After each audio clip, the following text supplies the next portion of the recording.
하나님 말씀은 로마서 1장 8절부터 15절까지 말씀입니다. 로마서 1장 8절부터 15절까지 말씀을 우리 같이 한 절씩 같이 읽겠습니다. 먼저 내가 예수 그리스도로 말미암아 너희 모든 사람에 관하여 내 하나님께 감사함은 너희 믿음이 온 세상에 전파됨이로다. 내가 그의 아들의 복음 안에서 내 심령으로 섬기는 하나님이 나의 증인이 되시거니와 항상 내 기도에 쉬지 않고 너희를 말하며 어떻게 하든지 이제 하나님의 뜻 안에서 너희에게로 나아갈 좋은 길 얻기를 구하노라. 내가 너희 보기를 간절히 원하는 것은 어떤 신령한 은사를 너희에게 나누어 주어 너희를 견고하게 하려 함이니 이는 곧 내가 너희 가운데에서 너희와 나의 믿음으로 말미암아 피차 안위함을 얻으려 함이라. 형제들아, 내가 여러 번 너희에게 가고자 한 것을 너희가 모르기를 원하지 아니하노니 이는 너희 중에서도 다른 이방인 중에서와 같이 열매를 맺게 하려 함이로되 지금까지 길이 막혔도다. 헬라인이나 야만인이나 지혜 있는 자나 어리석은 자에게 다 내가 빚진 자라.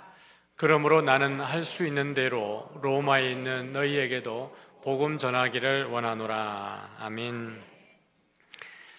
네, 이번 주부터 지난주부터 전도 다시 시작했습니다. 화요 전도 시작을 했는데요. 오랜만에 나갔더니 만나는 분들이 그동안 안 보이대요. 그래요. 기다리는 것 같아요. 가서 또 이렇게 복음 전하고, 참 이 이삭교회가 이렇게 복음 전하면서도 좋은 걸 줘요. 그 휴지도 이삭교회는 좋은 휴지 주대요. 그래요. 이번 주부터는 금방 나갑니다. 금방. 그래서 또 퀄리티가 좀 더 좋아졌는데요. 화요일날 가서 저에게도 좋은 일이 있었어요. 지금까지 가서 이렇게 만나면 한마디도 안 하는 분이 있었거든요. 가서 이렇게 제가 뭐라고 얘기해도 대꾸도 안 하고 먼 산만 바라보고 있고 막 그랬는데요. 이번에 가서 말 텄어요. 이제 말을 이렇게 해줬는데요. 보니까 이제 교회 다니다가 안 다니더라고요. 왜 안 다니세요? 그랬더니 교회 갔는데 안 믿어진대요. 하나님이 우주를 만든 것도 안 믿어지고 아담 등과 하와도 안 믿어지고 아무것도 안 믿어져서 안 간대요. 그래서 제가 너무나 이해한다고, 왜냐하면 저도 그랬으니까, 그러면서 이제 저도 간증도 좀 하고 이렇게 이야기하다가 너무 행복한 마음으로 다음 주 또 올게요. 그래서 이제 다음 주 약속을 했는데 그런 것 같아요. 이렇게 저희들이 또 무더위 가운데 안 나가도 또 하나님께서 그들 마음속에 또 저희들의 걸음을 기억나게 또 하셔서 반갑게 만났습니다. 화요 전도를 위해서 기도 많이 해주시고요. 또 여러분들 일상의 현장에서도 여전히 증인의 삶을 잘 살아가시기를 또 주의 이름으로 축복합니다. 네, 오늘 말씀은 나를 통하여라는 제목으로 말씀을 좀 나눠보려고 합니다. 바울은 로마에 가기를 참 많이 원했죠. 사실은 본인이 세운 교회 아니었지만 그럼에도 불구하고 로마에서 들려오는 소식도 들었고 또 그가 목적하는 바도 있었기 때문에 바울은 로마에 많이 가기를 원했습니다. 그래서 오늘 8절에 보면 바울이 이 로마 교회 성도들에 대해서 들리는 이야기로 감사하다라는 이야기를 했는데 같이 한번 읽어볼까요? 먼저 내가 예수 그리스도로 말미암아 너희 모든 사람에 관하여 내 하나님께 감사함은 너희 믿음이 온 세상에 전파됨이로다. 바울이 감사한 것은 다른 것보다 로마 교회 안에 있는 성도들의 믿음이 온 세상에 전파되어졌다. 이것이 참 감사했던 것 같아요. 바울이 로마에 편지를 쓰는 것은 사실은 로마에 한 번도 가본 적이 없습니다. 그러나 이 로마 교회의 소식을 접하게 되면서 그가 또 다른 데까지, 스페인까지 복음을 전하기 위해서 그런 마음이 있었지만은 바울도 복음을 전하는 입장이잖아요. 그죠? 1차 전도 여행 때부터 3차 전도 여행하기까지 지금 이 로마에 편지를 보내는 시점은 바울이 1차, 2차, 3차 전도 여행을 마치고 이제 내가 이 여행 마치고 예루살렘으로 들어가게 되면 예루살렘을 방문했다가 예루살렘 교회가 그 당시에 어려움이 있었기 때문에 그 지역 교회들에서 예루살렘을 위해서 헌금한 것을 예루살렘 교회에 전하고 자기는 빨리 로마로 가야 되겠다라는 마음이 있을 때였습니다. 그때 고린도에서 이제 로마 교회에다가 편지를 이제 써서 보낸 것이죠. 그런데 자기도 복음을 전하는 입장에서 한 교회가 든든히 세워진다는 소식을 들었을 때 바울이는 얼마나 기뻤겠어요. 다른 교회가 잘 되는 건 막 가슴 아픈 게 아니고 모든 교회가 하나님의 교회니까요. 어떤 교회도 약해지는 것보다 견고하게 세워지는 것을 기뻐할 수밖에 없었겠죠. 그런데 그 들려진 내용들이 다른 게 아니라 로마 교회 안에 있었던 이 성도들의 믿음이 온 땅에 세상에 전파되어졌다. 그래서 나도 듣고 있고 또 여러 사람들이 듣고 있고 힘을 내고 있다. 이런 것에 감사하는 것입니다. 여러분, 복음은 생명력이 있죠. 여러분들이 어떻게 보면 주일날 와서 이 설교 듣는 것, 이 시간이 어쩌면 성경에 대한 이야기, 또 말씀에 대해 듣는 이야기가 전부인 분들도 계십니다. 또 어떤 분들은 잘 훈련받고 또 양육받으면서 그렇게 해서 신앙이 성장해 가는 분들도 있지만, 또 많은 성도님들은 그것과 상관없이 이 주일날 복음을 들음으로 인하여서 여러분의 신앙이 성장하고 또 훈련받고 양육받는 사람들 못지않게 삶의 많은 열매를 맺어가는 분들이 계세요. 왜냐하면 복음은 그 자체로 생명력이 있기 때문에 그렇습니다. 골로새서 1장 6절 말씀을 같이 한번 볼까요? 같이 보겠습니다. 이 복음이 이미 너희에게 이르매 너희가 듣고 참으로 하나님의 은혜를 깨달은 날부터 너희 중에서와 같이 또한 온 천하에서도 열매를 맺어 자라는도다. 그러니까 이 복음이라고 하는 것이 주어를 삼고 마지막 수로를 뒤에 가서 보면, 뒤에 중간에 부연 설명들을 좀 빼놓고 보면 이 복음이 너희 중에서와 같이 또한 어디에서도요? 온 천하에서도 어떻게 하고 있죠? 열매 맺어 자라는도다 라고 되어져 있습니다. 그러니 복음 자체가 이미 우리 안에 들어와서 생명력을 가지고 내가 많은 훈련과 또 양육을 받지 않음에도 불구하고 하나님의 복음이 우리 속에서 우리를 계속해서 지속적으로 성장케 하는 줄 믿습니다. 왜냐하면 성령 하나님께서 우리 가운데에 깨닫는 마음을 주시고 또 이해하는 마음을 주시고 또 살아갈 힘을 주시기 때문에 그 자체가 우리에게 능력이 되는 것입니다. 복음이 우리 안에 들어오게 되면 내가 예수의 사람이라 그러면 이 복음은 우리에게서 사라지지 않아요. 고등학교 때 예수님 믿고 난 이후에 어느 날 목사님이 그렇게 했어요. 우리 학생들을 다 태우고는 야 타 그래가지고 뭐 어디 가는지 말도 안 하고 그냥 타보래요. 그러더니 데리고 우리를 여기 갔습니다. 7번 국도 타고 저기 북쪽으로 계속 올라갔어요. 그러더니 어느 순간인가 산골짜기로 저희들을 데려가는 거예요. 목사님이 우리를 뭐 팔 일은 없지만 그래도 말도 안 하고 자꾸 데려가니까 도대체 어디 가는 거야 라고 갔는데, 가보니까 저기 제일 깊은 산골짜기 동네에 저를 내렸습니다. 거기가 그 왕피천, 울진에 보면 왕피천이 있죠. 왕피천 저기 안쪽에 보면 굴구지라고 그 동네가 하나 있어요. 갔더니 할아버지 할머니들만 이렇게 모여 계세요. 서울에서 한 목사님이 오셨는데 아마 담임 목사님의 친구 목사님인 것 같아요. 부흥회를 한대요. 거기 있는 이미 예수님 믿고 있는 할아버지 할머니와 믿지 않는 동네 모든 분들을 모셔놓고 부흥회를 했는데 아주 인상 깊었습니다. 야, 이 깊은 산골에도, 그러니까 목사님들이, 목회자들이 들어갈 수 없는 지역입니다. 그러니까 이제 한번 부흥회를 통해 가지고 그 할아버지 할머니들에게 예수 믿도록 이제 전도하기 위해서 그 시간을 가진 거예요. 야, 저 깊은 산골에 할아버지 할머니들이 여전히 예수님 믿고 있는구나, 이것을 보면서 상당히 놀랐습니다. 제가 교육전사로 20살 때 모교회를 섬길 때에 오후 예배, 저녁 예배 저기 들어가기 전에 낮 예배 마치고 점심 먹고 나면 오후에 시간이 있으니까 그때 이제 학생들을 데리고 오토바이 한 대 타고 그 동네에서 제일 깊은 곳으로 갔습니다. 거리가 멀어서 주일날 교회 못 오는 그 동네까지 올라가서 이제 주일학교를 이제 매주 했습니다. 비가 와도 가고 눈이 와도 가고 더워도 가고 매주 올라갔습니다. 비가 오면 뭐 누에고치 그 먹이는 창고에 들어가서 예배드리고, 비가 오지 않으면 저기 산 능선에 가서 묘지 있는 그 너른 곳에서 예배드리고 그렇게 했는데요. 어느 날부터 한 분이 아주머니인데 아주 이게 체구도 좋으신 분이에요. 창고에 가면 창고에 오고, 저기 산에 가면 산에 올라오고, 들판에 가면 들판에 따라오고 매번 노는 거예요. 여기 가면 여기 계시고 저기 오고. 여러분, 20살 된 제가 참 어떻게 보면 복음에 잘 훈련되었다기보다는 이제 갓 예수님 믿고 신학교 가서 전사가 된 제가 설교할 때마다 한 분이 제 따라다니니까 제 마음이 어땠겠어요? 늘 불편한 거예요. 저분이 언제 한번 싫은 소리 하려고 저러시는가, 그래가지고 마음이 불편한데 제가 어느 날은 용기를 내가지고 가서 물었습니다. 아주머니 왜 자꾸 따라다니세요? 그랬더니 아주머니 하시는 이야기가 처녀 때 정말 예수님 열심히 믿었는데 시집 오고 나서 이 산골짜기 와가지고 교회를 갈 수가 없어서 예수님도 이제 참 잊어버린 듯하고 교회도 못 가니까 이 마음이 너무 힘들었는데 어느 날 이제 저희들이 가서 어린 아이들 데리고 이제 성경학교 하니까 설교하니까 그게 너무 좋았다는 거예요. 잃어버린 예수님을 여기서 다시 만나는구나. 이 마음에 너무 감격스러워 가지고 말도 못하고 그냥 머리서 멀찌감치 따라다녔는데 저는 무서워 가지고. 그런데 여러분 보면 복음이 그래요. 정말 하나님의 자녀들의 그 마음속에 심겨진 복음은 사라지지 않습니다. 늘 생명력을 가지고 하나님께서 때가 되었을 때 자라서 열매가 맺게 하는 줄 믿습니다. 그러니 여러분 오늘 여기 계신 모든 성도님들이 그렇게 잘 훈련되어지는 교육을 받지 않았음에도 불구하고 여러분들이 일상에서 신실하게 살아갈 수 있는 이유는 복음 자체가 생명력을 가지기 때문에 그렇습니다. 성령 하나님이 여러분 가운데 계셔서 여러분을 깨닫게 하게 하시고 알게 하게 하셔서 여러분 하여금 믿음의 생활을 하게 하는 거예요. 오늘 바울은 그게 고마운 겁니다.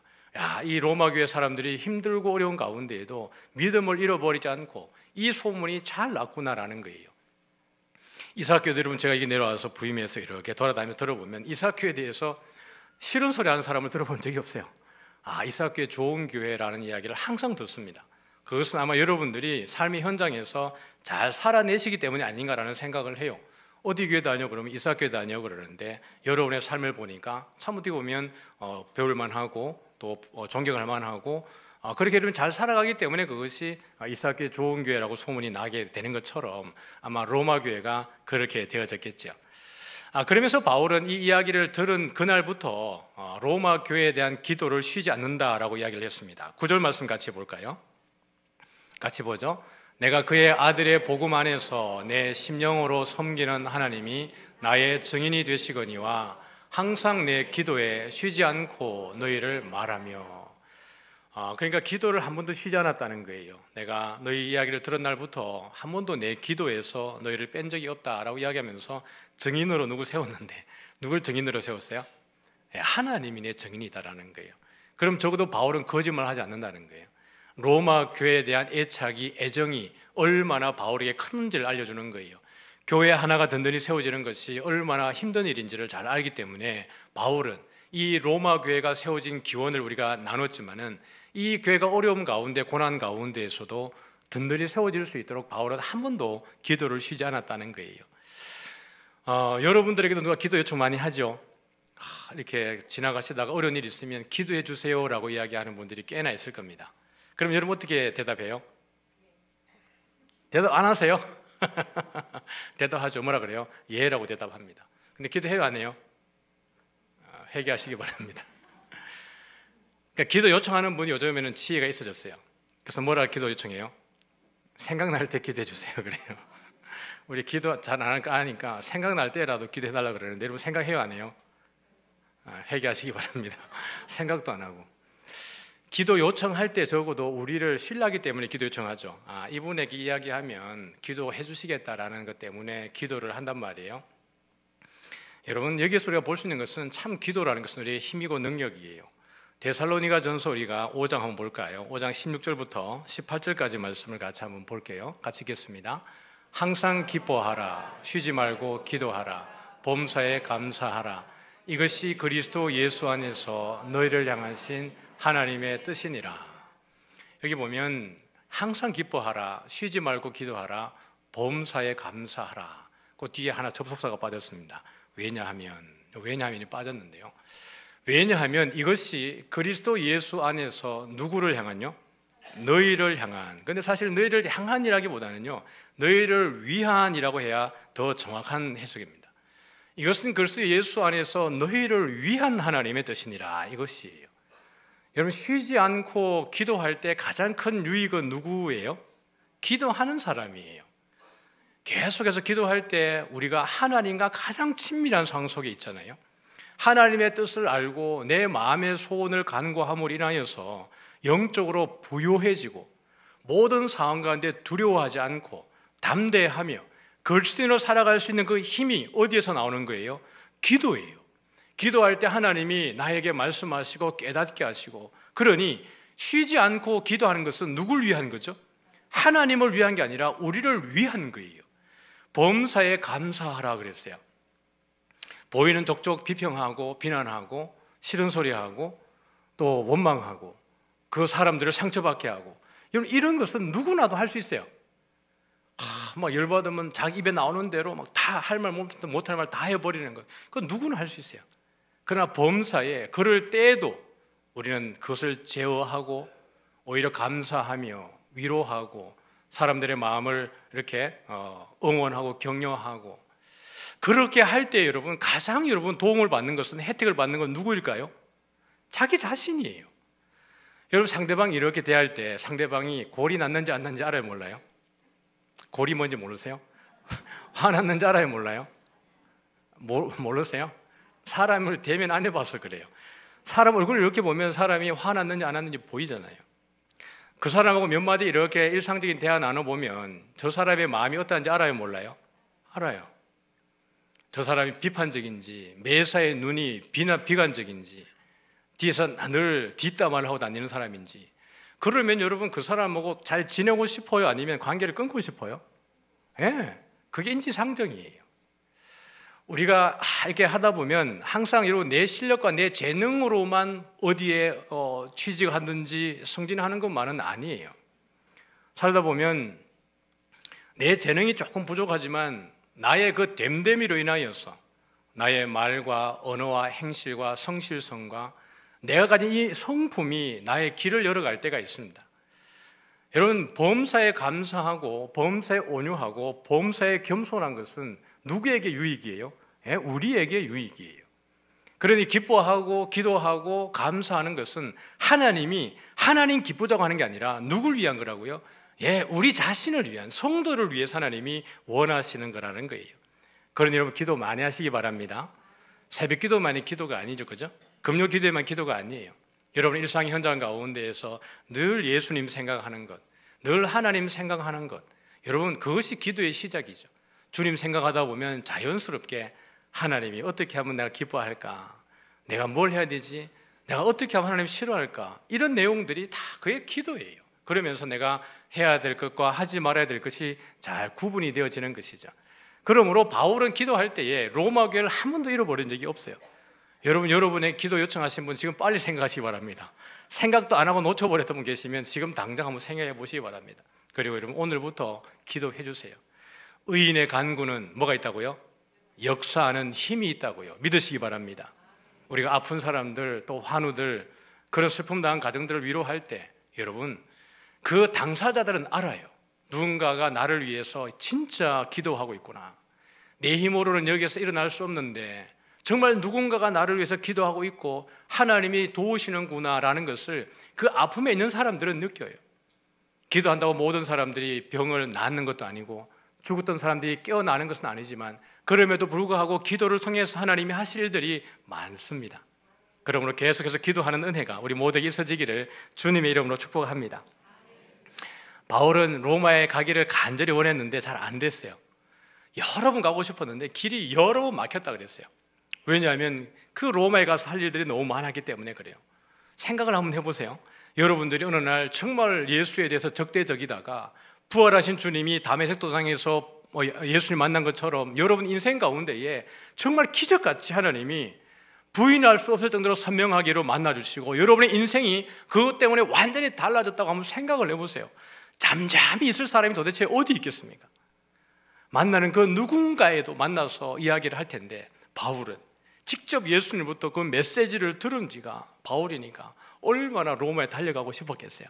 그 이유가 여러 가지로 소개되고 있는데요, 오늘 한번 같이 11절부터 천천히 한번 살펴보도록 하죠. 11절 말씀 같이 한번 보겠습니다. 시작. 11절 보여주세요. 시작.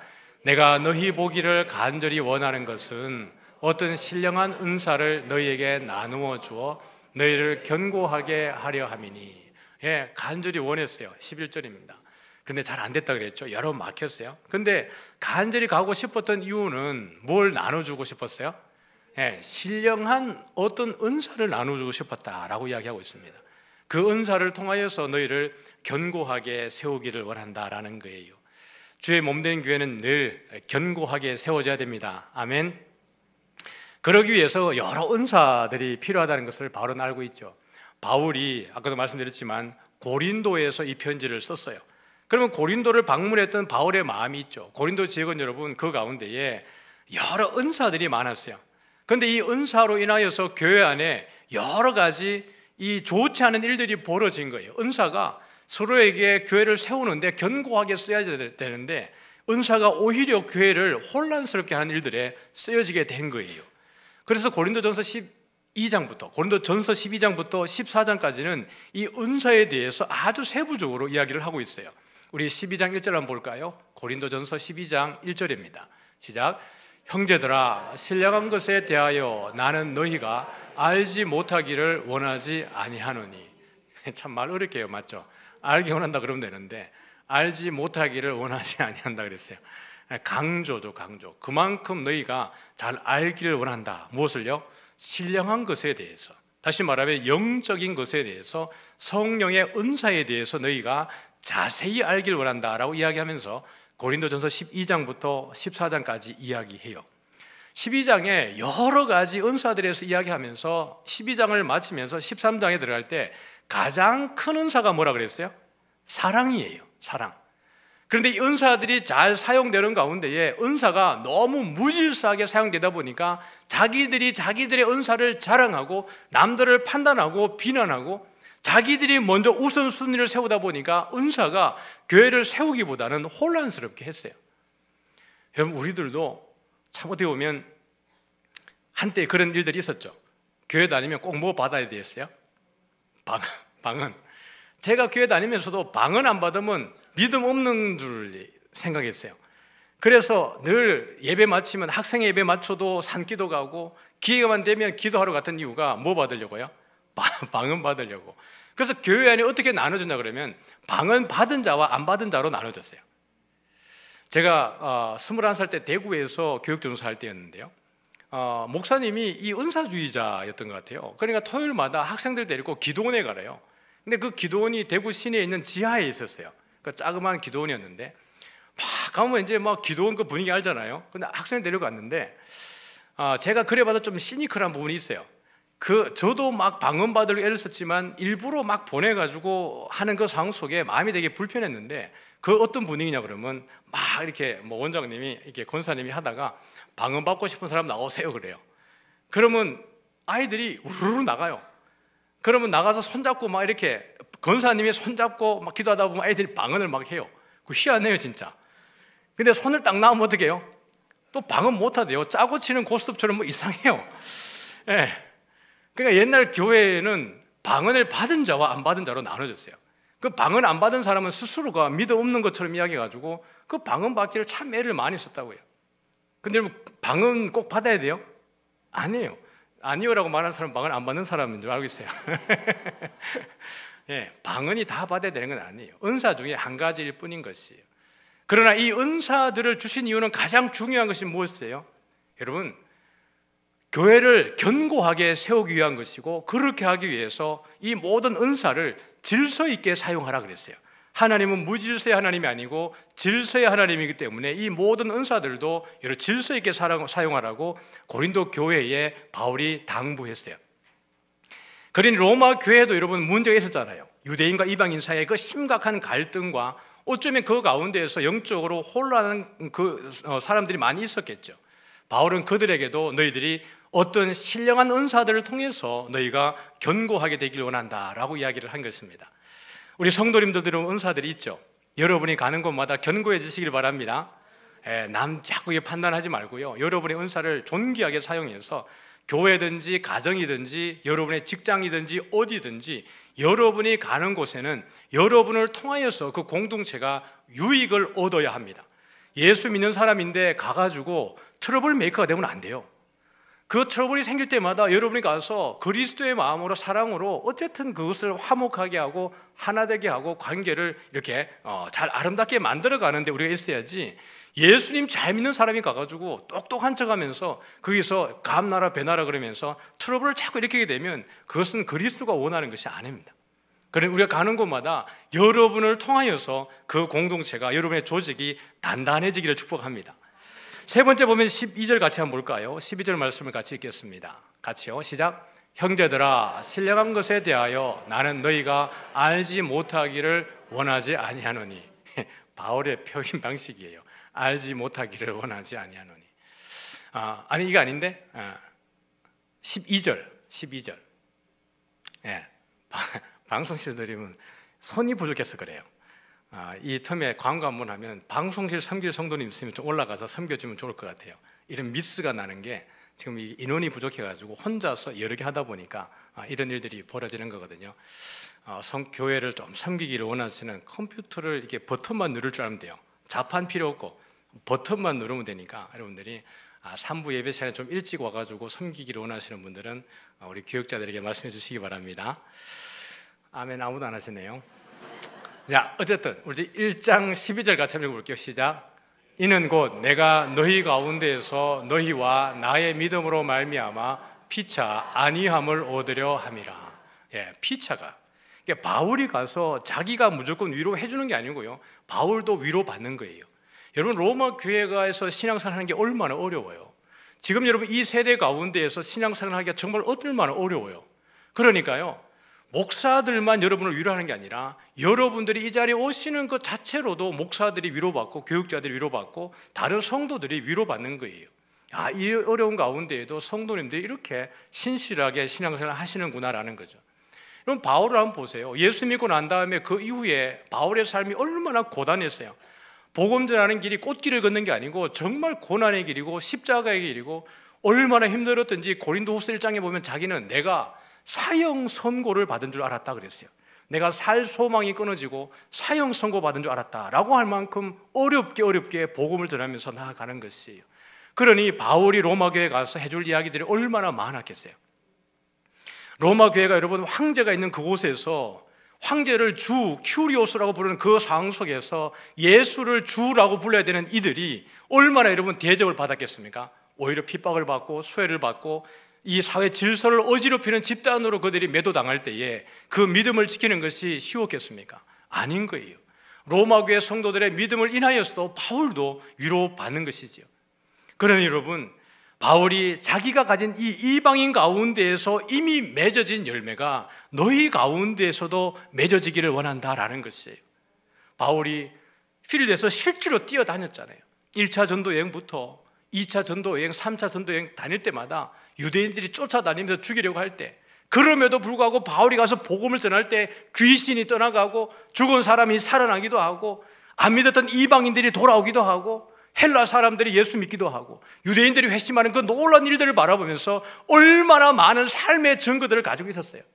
복음 자체가 가진 열매가 얼마나 대단한지를 바울은 자기의 사역의 현장 가운데 차고 넘치도록 가지고 있었던 거예요. 그러니 이방인 중에서 이미 열매를 맺었던 것들이 너희 가운데에서도 맺어지기를 원한다라고 이야기를 해요. 이번에 여러분 여름 선교 준비하는 게 쉽지 않았습니다. 청년부들은 여름에 여러분 수련회로 늘 했습니다. 이번에는 우리 선교하면서 수련회를 통합으로 하자라고 이야기하면서 청년들의 마음을 달래고 올리고 이 하는 과정 속에 여러분 하나의 패러다임이 바꾸는 것은 쉬운 일이 아닙니다. 청년들이 열심히 따라오다가도 어느 순간에 왜 이걸 하고 있지라는 질문을 스스로에게 던지게 되는 것이고, 매주마다 이번 주도 선교, 다음 주도 선교, 계속 제가 선교 얘기하니까 어떤 청년들은 또 선교 얘기하냐고 그러기도 하고. 왜요? 모르니까 그런 거죠. 모르니까 어쩔 수 없잖아요.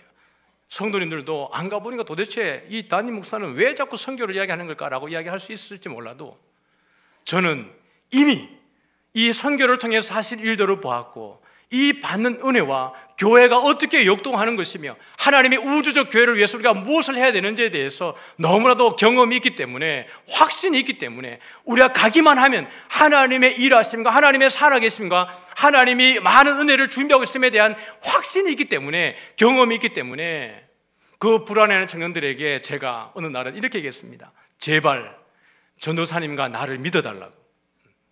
이 일들이 안 믿어지면 이 일을 추진하는 왜 이 일을 하는지 목사와 전도사의 그 일들을 그냥 믿어만 달라고, 한번 현장에 가보면 되니까 그 과정 속에 믿어달라고 이야기를 한 것입니다.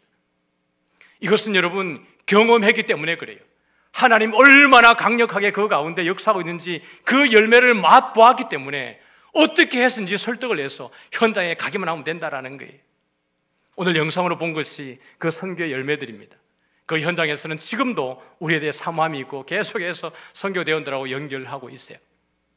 여러분, 로마 교회에 가서 바울이 가고 싶었던 이유는 이미 수많은 열매들이 바울이 갔던 현장에 맺어졌기 때문에 이 확신을 가지고 너희들에게도 이 열매가 맺어지길 원한다라는 것이에요.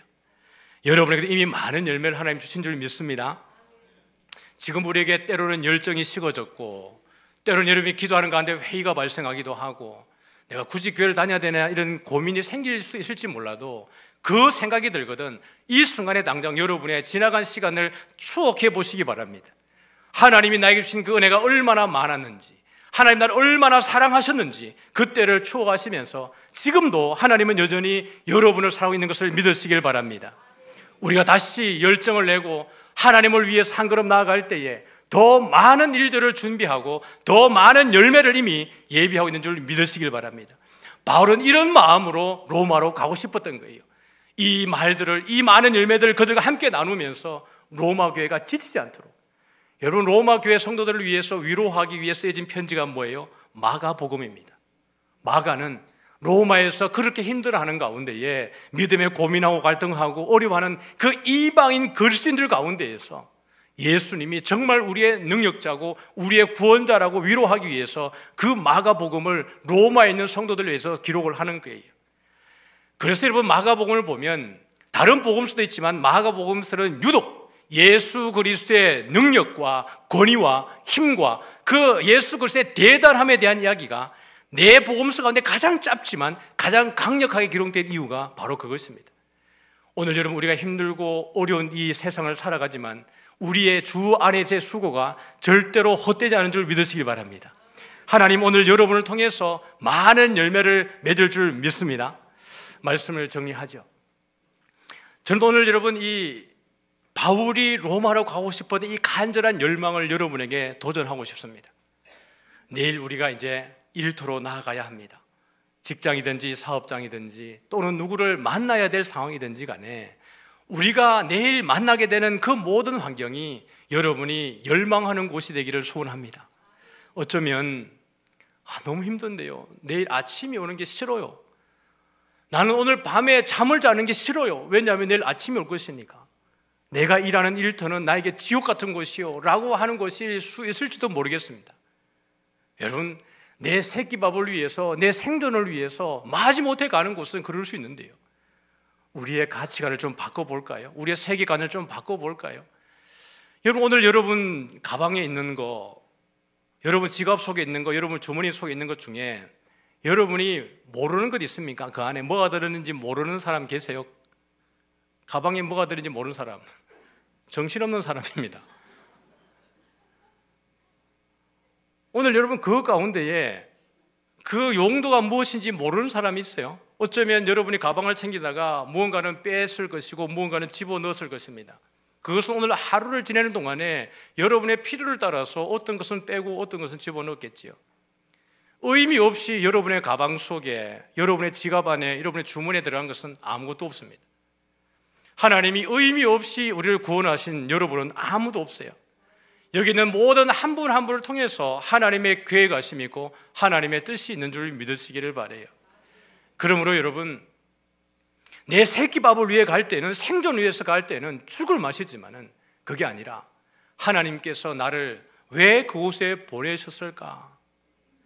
내가 가진 은사가 무엇일까? 그래, 나에게 준 은사를 통해서 어떻게 하든지 간에 내가 그리스도를, 주의 복음을, 교회를, 하나님을 내가 얘기해 봐야지. 여러분, 사랑하면 방법은 여러분 거기서 나오게 되어 있습니다. 맞죠? 몇 명밖에 사랑 안 해봤네요. 여러분, 사랑의 기술이 엄청 많아도 그 방식이 다 다른 이유는 그 사랑하는 대상이 다 다르기 때문이에요. 근데 공통적인 것은 사랑하면 어떻게 해야 되는지는 그 머리에서 나오게 되어져 있어요. 내가 하나님을 사랑하면, 내가 내일 가서 저 원수를 어떻게 내가 나의 친구로 만들어낼 수 있을까? 장기적인 플랜을 두고 기도하시면서 오늘 당장 여러분들이 설레는 마음을 한번 가져보세요. 하나님, 내 진짜 안 되는데 어금니 깨물고 내 작정하는데 하나님이 해주셔야 됩니다. 하나님 해줄 줄 믿습니다. 그렇게 해서 우리의 가는 곳이 저 도살장이 아니라 여러분이 설레고 원하고 열망하는 곳이 되어지기를 주의 이름으로 축복합니다. 그래서 이 한 주간도 나를 통하여서, 여러분을 통하여서 주의 복음이 온 천하에 전거되어지고 열매 맺어지는 그 역사가 우리를 통해서 일어나기를 주님의 이름으로 축복합니다. 우리 다 같이 일어나서 우리 찬양하겠습니다.